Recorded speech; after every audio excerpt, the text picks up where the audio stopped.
Assalamu alaikum friends, welcome back to my channel New Idea with Kirat as well as Dependability with Kirat channel.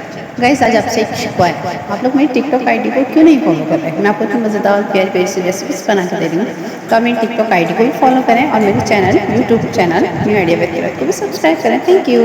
आज मैं आपके लिए मज़ेदार करेले की भुजिया लेके आई हूँ और इसको थोड़ा सा हम टच करेंगे, कीमा भी इसके अंदर शामिल करेंगे। ठीक है, और गाइस बहुत ज़्यादा ईजी और बहुत ज़्यादा सिंपल स्टाइल में और झटपट ये तैयार हो जाएगी। ठीक है गाइस, कहते हैं ना एक तो करेला ऊपर से वो भी नीम चढ़ा, ऐसा कुछ भी नहीं होगा। मेरा जो करेला है वो बहुत मज़ेदार बनेगा। मैंने एक कढ़ाई में ऑयल लिया, फिर उसमें मैंने करेले डाल दिए। ना करेले में मैंने नमक डाला है, ना कोई इमली डाली है।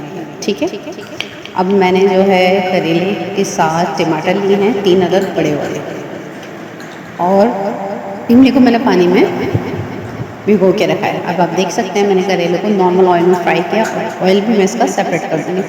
दूसरी कढ़ाई के अंदर मैं इसको ट्रांसफ़र कर लूँगी। जी गाइस, इसको सेपरेट करने से 2 फ़ायदे होंगे। एक तो हमारा ऑयल जो है वो भी कम हो जाएगा और उसके बाद जो है हम इसको अपनी मर्ज़ी से अपने सालन के मुताबिक कम ज़्यादा इसको एडजस्टमेंट कर सकते हैं जैसे हमने बनाना है।